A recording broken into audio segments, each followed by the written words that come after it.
mais c'est yahi ka science biologiquement parlant ça veut dire que sociologiquement parlant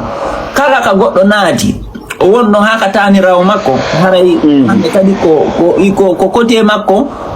en fait ko hande kadi ko don o jeya en fait parce que ko mamajo jeyano don luttata jeyano don luttata andi no wa sey ko piji didi yidi certude yidi mais pihun yarna ko luttata kunda mulay c'est a jakam kejo anati ender fuuta a jombi debbo pullo andi mama ben joni ko debbo pullo e jakam kejo mais on biddo don o jombi toy ka debbo pullo a fami andi ko côté makko pullo o woni niude o ya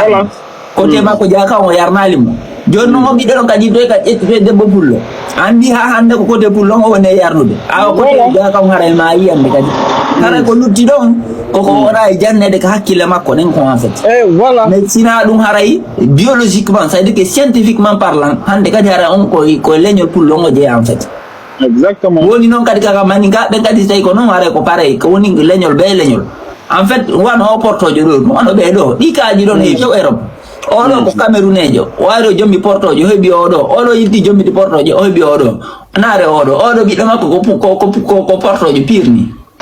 on ay ka o ina porto jande ay luku voilà donc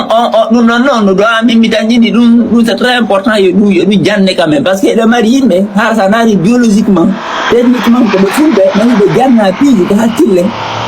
que ça be ina be fulbe tu comprends et do non ça pose problème to kada ino be makko ay hino mo kanko be makko jombi portojo hino mo kanko ayi kala do jombi to portojo ayi hino bibebe wonti porto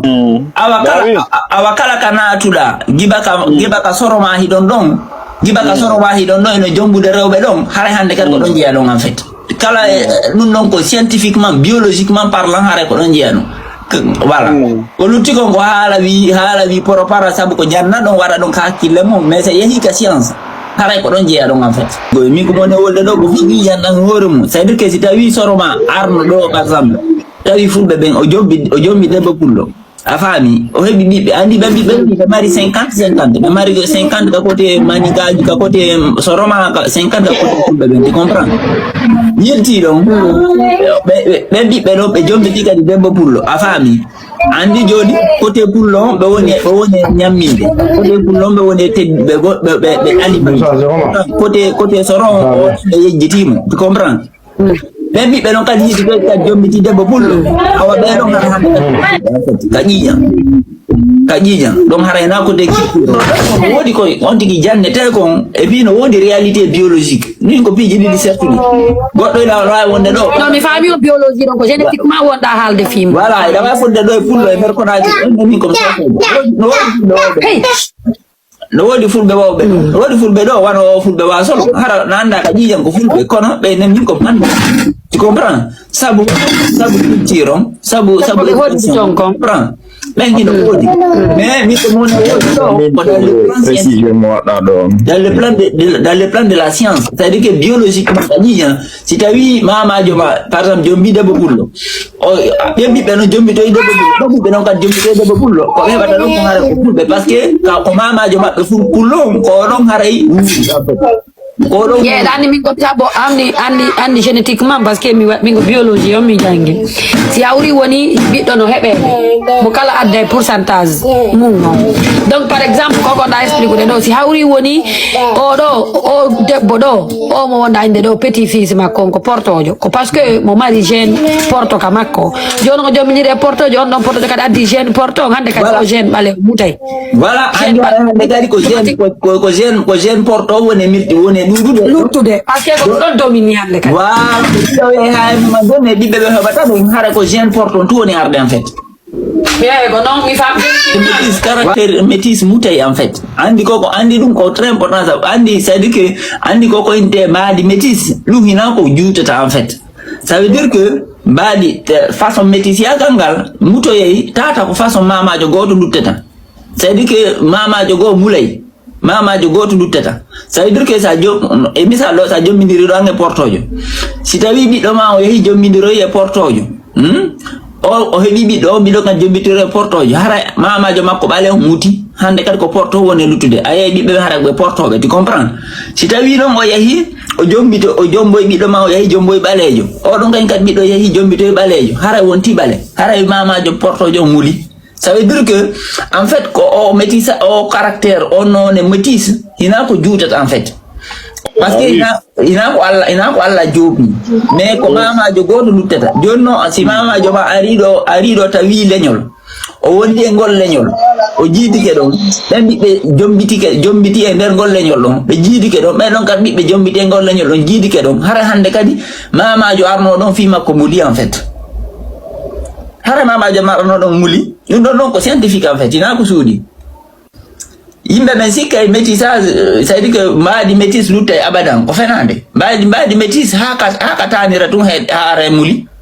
ça dépend hoto ɓiɓɓe maɓe ya e hotiri si tawi ɓiɓɓe maɓe a naati ɗo e leñol a jombitama ɗon